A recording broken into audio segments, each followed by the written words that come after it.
the Honorable Earl MacLeod, Minister of Labor, Small and Micro Enterprise Development, Professor Miguel Carrillo, Executive Director and Professor of Strategy at the Loch Jack Graduate School of Business, Dr. Henry Bailey, Faculty, Loch Jack GSB, Dr. Rodrigo Varela, Director, Center for Entrepreneurship Development, Universidad ICESI, Colombia, Mr. Michael Gordon, Manager, Enterprise Development Division in the Ministry of Labor, Small and Micro Enterprise Development, Mr. Richard Young, Chairman, Economic Development Board, Mr. Richard Lewis, Chairman, Council, Competitiveness and Innovation, Mr. Ramesh Ramdeen, CEO of the Trinidad and Tobago Manufacturers Association, members of other associations and chambers,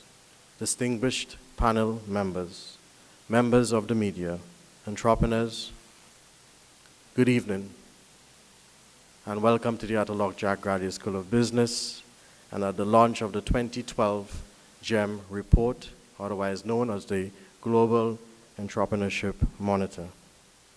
The GEM study now covers 74% of the world's population and 84% of its GDP, and so is seen as one of the most recognized internationally study on entrepreneurial activities. This evening, we are here to share with you our report for Trinidad and Tobago 2012. But we are also particularly lucky, or blessed as we will say, to have the representative of GEM Caribbean and the Caribbean Consortium to also share with you results associated with the report for the Caribbean for 2012. Following these two distinguished presentations, we'll also have our keynote speaker or remarks from our Honorable Earl MacLeod from the Ministry of Labor, Small and Micro Enterprise Development. After which, the Minister will have to leave, and at that time, we'll all respectfully stand for his departure, and I will indicate to you at that point. The panel discussion will follow the Minister's remarks, and thereafter, we'll have our closure. So this is really the outline of this evening's proceedings. But before we start the presentation, I wish to thank the Ministry on behalf of the school, of Ministry of Labor, Small and Micro Enterprise Development for being our sponsor for this evening. Your continued support, Mr. Minister, and your ministry for this GEM initiative, as well as our Biz Booster, is greatly acknowledged and appreciated by our business school. So at this time, I now would like to invite Dr. Henry Bailey, and by the way, I am Ron Sukram, the acting academic director of the school and member of faculty as well. And at this point, I'd like to invite Dr. Henry Bailey to give you the presentation for GEM 2012 Trinidad and Tobago. Dr. Bailey.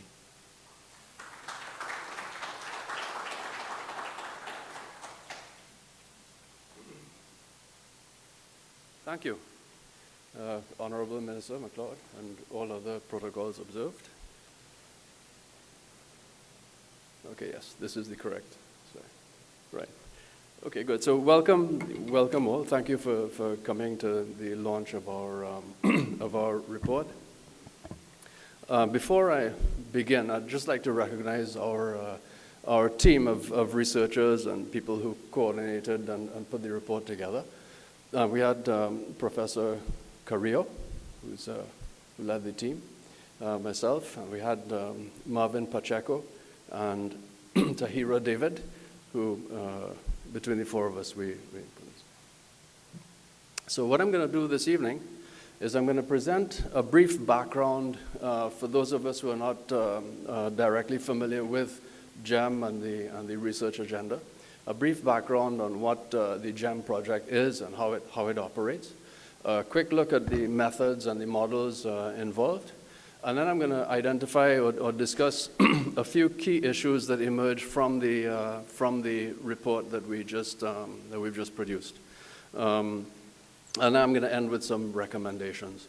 As I said, I'm not going to go into every detail of the report. The report is available for download from now. So there'll be a link on our website, on the school's website tonight with the report on it. So as a bit of background, the Global Entrepreneurship Monitor is a not-for-profit research consortium that has as its ministry to contribute to world economic development through entrepreneurship. The project looks at the level and characteristics of entrepreneurial activity within and across countries. We look to identify the principal factors that may impede or enhance entrepreneurial activity. And this kind of information can help in policy making, with research, with looking for ways to improve entrepreneurial levels and outcomes. The GEM project started as a collaboration between the London Business School and Babson College. They began with 10 countries in 1999. And as my colleague, Dr. Sukram, just pointed out, today we cover almost 9/10 of global GDP and 3/4 of the world's population, to be effectively the largest study of entrepreneurial activity worldwide.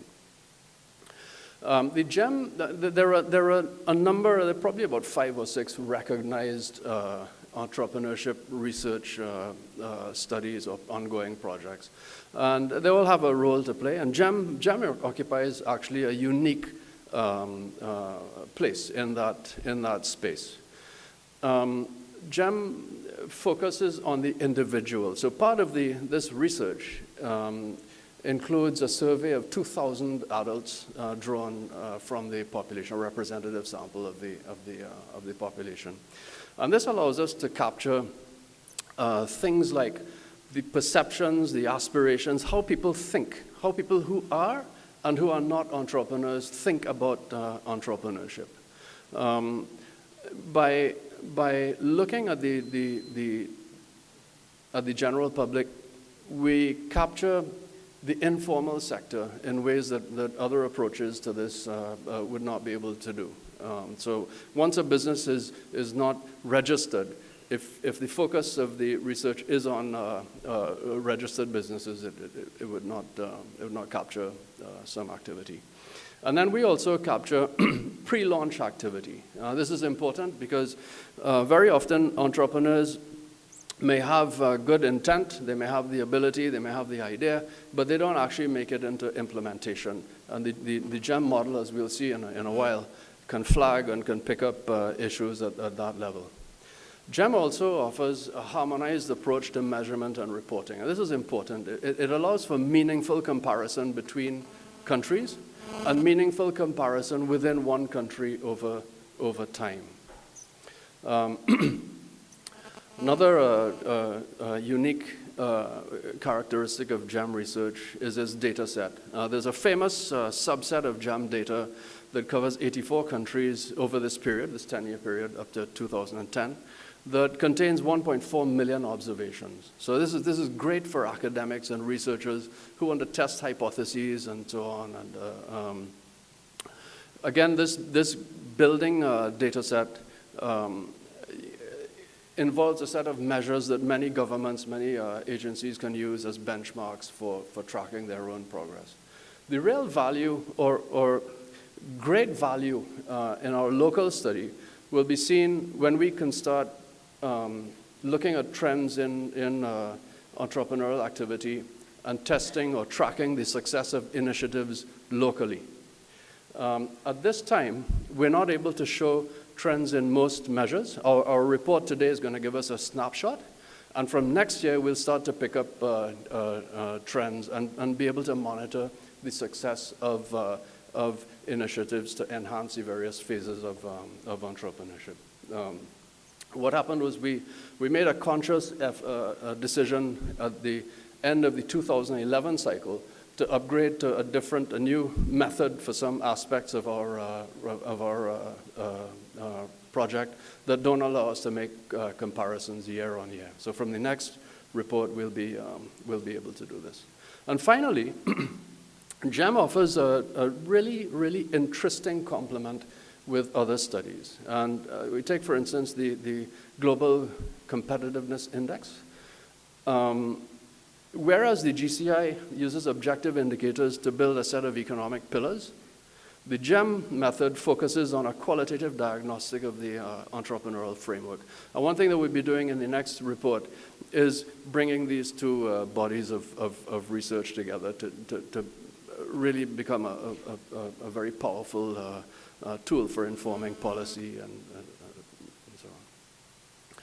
Just a few words about the unique data set of GEM. Aside from policymakers, other groups would be interested in the data set. The Chamber of Commerce would have data at the level of the firm, of their own, whereas the GEM project would tell us about the people behind those firms. And we'll see in our presentation some of those characteristics. Banks, insurance, and finance companies can track changes in the entrepreneurial profile. A lot of these people are clients and providers for various organizations. Again, as we mentioned before, policymakers can track the impact of their policy changes by looking at trends in entrepreneurial behavior and characteristics. And in the education system, we can track what is the impact, where is the need for entrepreneurship training. And we'll see that coming up as well here. Right. Finally, there are some interesting links to other activities that we have at our institution. We have a great business incubator.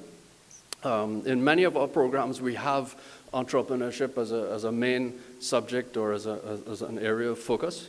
We have a Center for Business Analytics that will be using the longitudinal data set as it develops.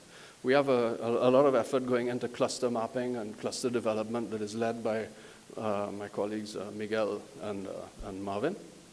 And we have opportunities for some novel types of research. So I'm a health economist, and next year I'll be doing some work looking at health and entrepreneurship. So we'll probably have a presentation on that next year. So on to the GEM model. And the GEM looks at entrepreneurship as a process that begins here. Great. Where an individual is a potential entrepreneur. They have an idea, they have ability, they have the resources to take advantage of an opportunity that they see in the environment. They then, there's something wrong here. Okay, yeah, they then move into a phase where they intend to become an entrepreneur. They then start putting together, making arrangements to open a new business. They then operate a new business. The new business grows and becomes established. And at some point, they discontinue the business. And this creates, or this liberates an individual who can now become a support or a potential entrepreneur later on. Thing is that each step of the way, there are things that we want to know that may help or hinder the process moving forward. And this is what GEM provides. One of the questions I'm sure somebody is wondering, at least one person, is why are we in December of 2013 launching a report for 2012? It's a good question.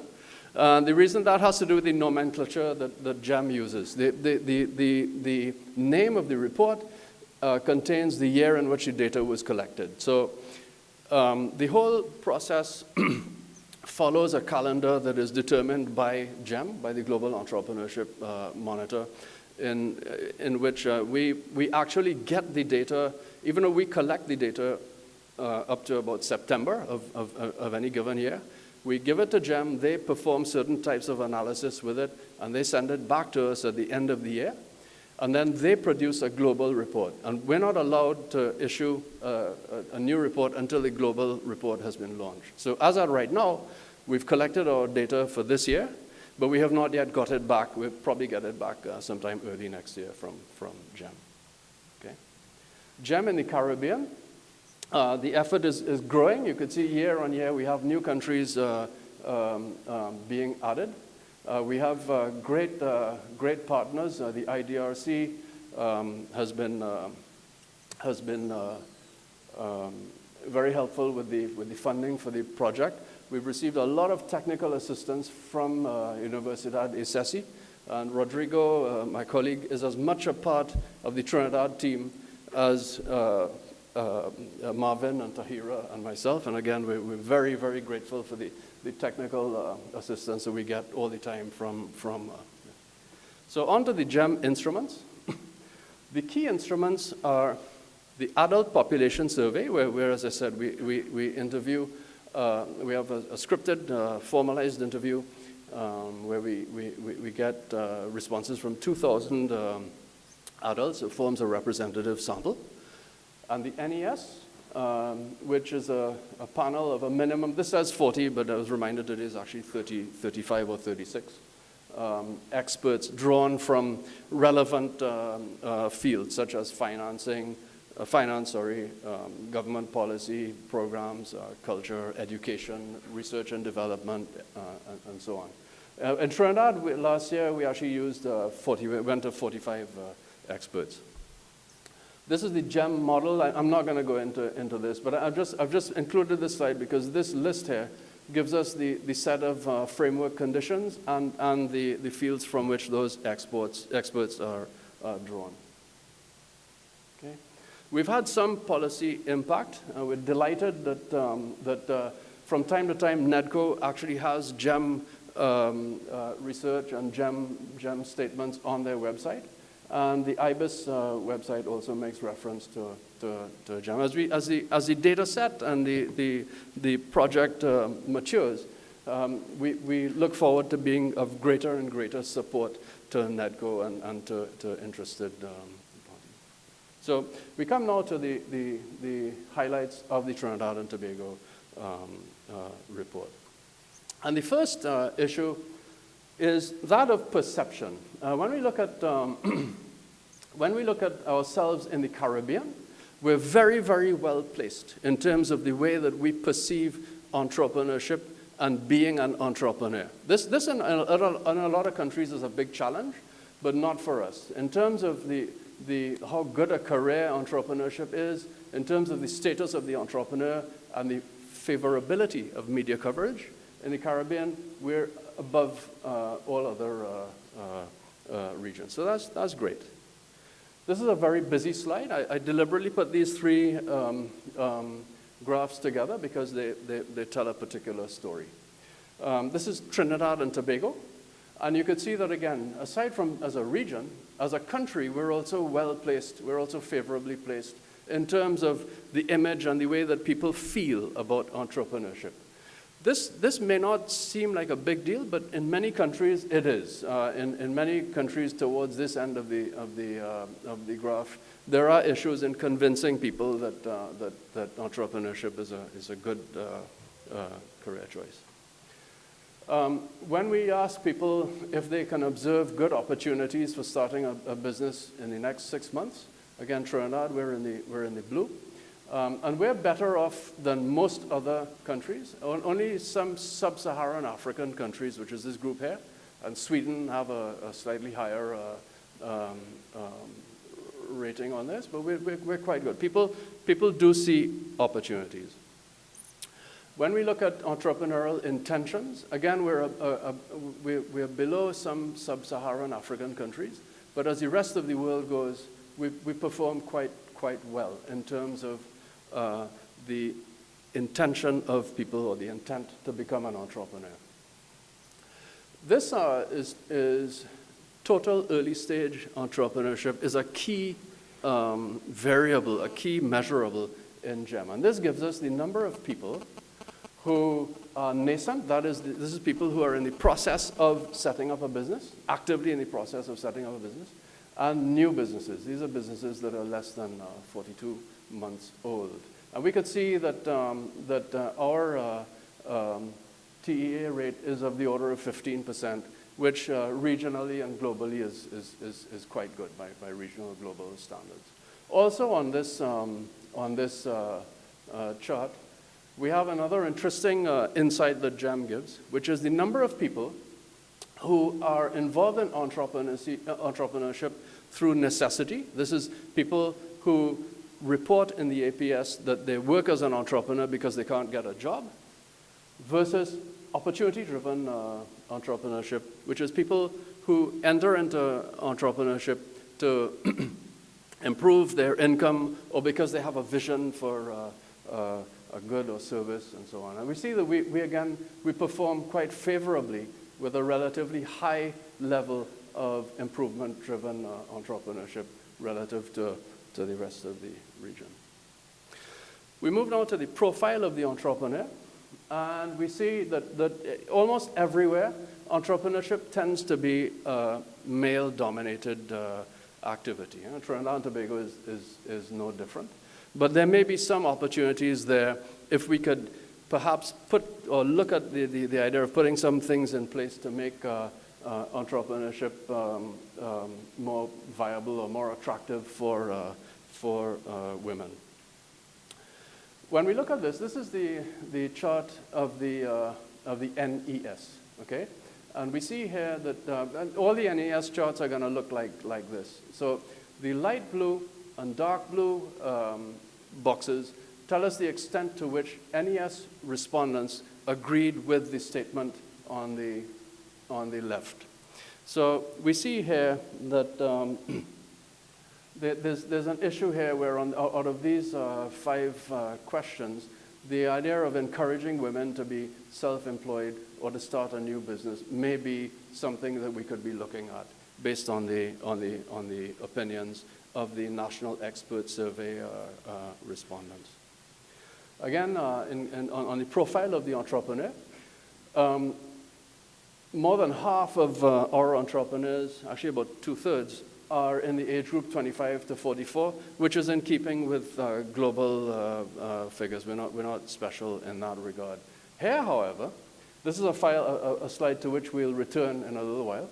Almost half of our entrepreneurs have completed high school. And about 2/3 of them have completed high school or less. It's an interesting observation. So we move away now from the profile of the entrepreneur. We're going to come back to a few issues therein, and look now at the entrepreneurial environment or entrepreneurial framework. And this is how National Expert Survey respondents rated Trinidad and Tobago on various dimensions of framework conditions. So we see that we scored particularly well on things like physical infrastructure and availability of certain types of services and so on. And we have some opportunities for improvement in some of these areas here, according to the NES respondents. When we look at government policy and entrepreneurship, the NES respondents pointed to possible areas or possible opportunities for improvement in terms of the paperwork, the process of setting up a business, and the levels of support at local and national government levels. When we look at government programs and entrepreneurship, again, the NES respondents seem to have the opinion that there are adequate programs, and we know that there are many programs in place. But there may be some difficulty in navigating among the programs. And maybe there's an issue of awareness or access. I'd be interested in hearing what the panel has to say in this regard, in these opinions of the NES. When we look at financing for early stage entrepreneurial activity, the first thing that struck the authors of the report was that for about half of the new businesses, the capital requirement was less than $20,000, and we thought this was rather low. And then when we look at where the funding comes from, we find that only about 1/3 of new businesses access the formal financing sector. So most of these new businesses are financed from personal or family savings. And when we ask the NES respondents to give their opinion on the availability of funding, and so we have funding generally widely available. So we have this interesting mix of low capital requirements for startup, extensive use of savings, alongside available capital. And so. When we look at entrepreneurial ability, we see that Trinidad and Tobago, again, this is all the countries lined up that took part in the GEM survey, and we're very close to the maximum, to the highest, in terms of the way we perceive ourselves. These are new countries here, Zambia, and so these are 4 or 5 sub-Saharan African countries that had not taken part in GEM before. So over the past 2 years, Trinidad and Tobago has actually been highest in the world in terms of the way we perceive ourselves. Also interesting is that we're also the lowest in terms of fear of failure. This is, now fear of failure plays an interesting role. The literature tells us that actually a very high fear of failure is not a good thing because it's going to prevent people from making that move. Very low fear of failure may lead people to make decisions that maybe they would not have made or prefer not to have made. So there's an issue here, and we can expand or drill a little deeper in this. If we look at the NES, the NES respondents seemed okay with the idea that, okay, many people know how to manage a small business. But when we ask them about a high growth business, we find that they don't share the same confidence as the APS, as the general public. So there may be an issue there for raising awareness, for educating people about what is involved in starting and operating a high-growth business. And this leads us now into education. When we look at the APS, you may recall that half of our respondents, half of our entrepreneurs, have completed high school or lower levels of education. Okay? But when we look at how education or the education system engages entrepreneurship, we find that it's concentrated in the tertiary system. So now there have been some efforts made in this regard. I know CXC now has entrepreneurship as a subject, and there has been some discussion about bringing some subjects into primary and secondary school that inculcate entrepreneurial values and so on. But according to the NES, the expert panel, the expert respondents, we still have some way to go in this regard. So there is a potential policy intervention here where we can look at other ways or figure out what we can do to increase the emphasis at high and primary school. And perhaps we can also look at increasing entrepreneurial activity from people in the tertiary education system. And the idea is to raise high innovation, export, and growth potential entrepreneurial firms.